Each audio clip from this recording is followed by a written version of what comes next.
বাবা পুরাইয়া লাগে আমার ভিতর পড়ে গে বাবা। ছেলের মৃত্যুর খবরে মায়ের আহাজারি, কাঁদছেন স্বজনরাও, নির্বাক চেয়ে আছেন বাবা। এ দৃশ্য ফরিদপুরের ভাঙার ঘারোয়া ইউনিয়নের কুমারখালী এলাকায় রাসেল হাওলাদারের পরিবারে। একই চিত্র এলাকার হৃদয় হাওলাদারের পরিবারেও।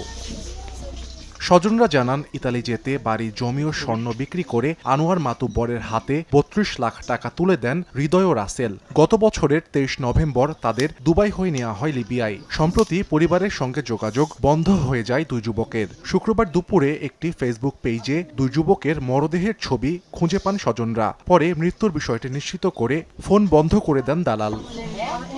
অভিযোগ করা হয়, বাংলাদেশি দালাল চক্র লিবিয়ায় দালালদের ঠিকমতো টাকা না দেয়ায় তারা গুলি করে হত্যা করেছে দুই যুবককে। মরদেহ দেশে আনা ও দালালদের আইনের আওতায় আনার দাবি জানিয়েছেন স্বজনরা। বাড়িটা বেশি দিছে আর একটা বুয়া চলে এই ৩ কাটা বুয়া চলে এটা বেশি দিছে। নদীর পাড়ে নিয়ে এই পাশে গুলি করছে পিছন দিয়ে, বাইরে গুলিটা বাইরে গেছে।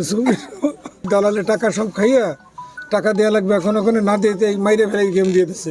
যে কত মানুষের গুলি করে হত্যা করছে, গণকবর দিচ্ছে বালির ভিতরে।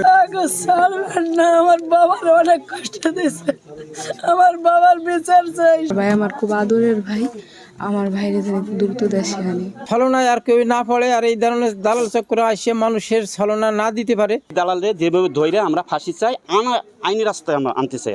এদিকে দালাল আনোয়ার মাতুব্বরের বাড়িতে গিয়েও পাওয়া যায়নি তাকে। যোগাযোগের চেষ্টা করা হলে বন্ধ পাওয়া যায় মোবাইল। আর অভিযোগ পেলে ব্যবস্থা নেওয়ার কথা জানিয়েছে পুলিশ। বিষয়টি নিয়ে পরিবার থেকে এখন পর্যন্ত কোনো অভিযোগ দায়ের করেনি।